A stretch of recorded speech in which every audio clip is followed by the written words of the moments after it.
না আটা, না ময়দা, না চালের গুঁড়ো, কোনো কিছুই লাগবে না। মাত্র একটি উপকরণেই তৈরি করে নিতে পারবেন একদম নরম তুলতুলে ফুলকো জলখাবারে বা স্কুল অফিস টিফিনের জন্য এটা বানিয়ে নিতে পারবেন। খেতে ভীষণ ভালো হয় আর একটা খেলে মন ভরবে না, একসাথে 3 থেকে 4টে আপনারা অনায়াসেই খেয়ে নিতে পারবেন।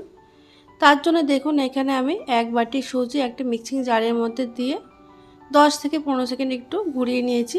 এতে করে সুজিটা একটু গুঁড়ো হয়ে যাবে। যেহেতু আমি এর মধ্যে কিছুই মেশাবো না, তার জন্যে সুজিটাকে একটু গুঁড়ো করে নিলে খুব সুন্দর হয়। এবার এর মধ্যে দিয়ে দিলাম সামান্য পরিমাণে জোয়ান, তারপরে দিয়ে দিচ্ছি স্বাদ মতন নুন, দিয়ে দেবো 1 চামচ সাদা তেল। এবার এই শুকনো উপকরণ হাত দিয়ে খুব ভালো করে মেখে নিতে হবে।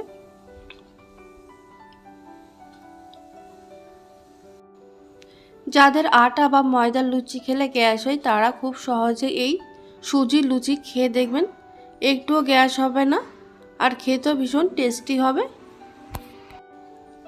হাত দিয়ে খুব ভালো করে ময়াম দেওয়ার পর এবার এর মধ্যে দিয়ে দিচ্ছি আমি গরম জল। এর মধ্যে অল্প অল্প গরম জল দিয়ে খুব ভালো করে মিশিয়ে নিতে হবে চামচ দিয়ে। জল এখানে একবারে দেবেন না, অল্প অল্প জল দিয়ে তবেই মেশাবেন।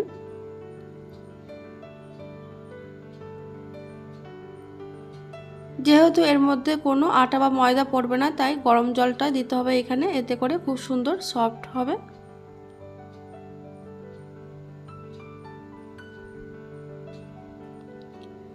এবার এটা আমি হাত দিয়ে মেখে নেব। একটু নরম করে এইভাবে মাখতে হবে, তবে খুব বেশি নরম না।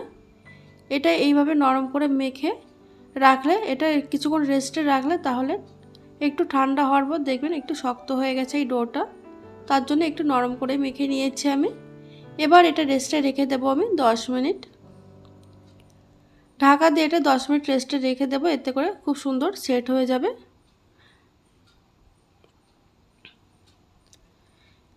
দেখুন 10 মিনিট পর ঢাকনাটা সরিয়ে নিয়েছি।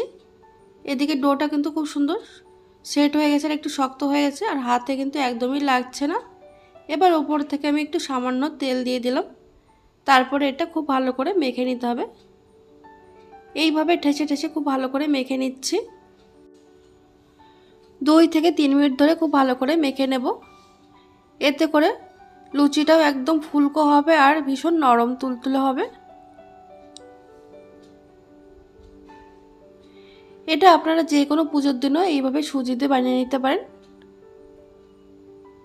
দেখুন খুব ভালো করে মেখে নিয়েছি, ডোটা স্মুথ একটা ডো তৈরি হয়ে গেছে। এবার হাতে একটু তেল লাগিয়ে নিয়েছি আমি, হাতটা ভালো করে ধুয়ে তেলটা লাগিয়ে এইভাবে গোল গোল করে লুচি বলগুলো আমি তৈরি করে নেব।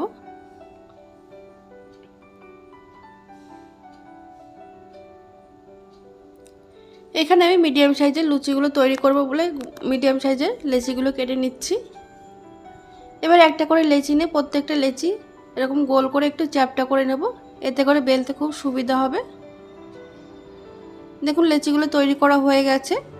এদিকে আমি বেলনার চাকতিতে সামান্য একটু তেল লাগিয়ে নিচ্ছি, যেহেতু এর মধ্যে কোনো গুঁড়ো কিছু মেশাবো না। এবার একটা একটা করে লেচি নিয়ে এইভাবে বেলে নিতে হবে।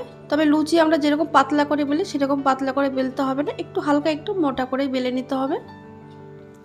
যেহেতু এটা সুজিতে তৈরি তাই একটু মোটা করে বেলে নিচ্ছি আমি। দেখুন এবার লুচিগুলো ভাজার জন্য কড়াইতে আমি বেশ খানিকটা সাদা তেল গরম করতে বসিয়েছি। তেলটা ভালোভাবে গরম হয়ে যাওয়ার পর গ্যাসের আঁচ মিডিয়ামে রেখেছি। মিডিয়ামে রেখে দেখুন একটা একটা করে দেওয়ার পর কিছুক্ষণের মধ্যে এটা একদম বলের মতন ফুলে উঠবে।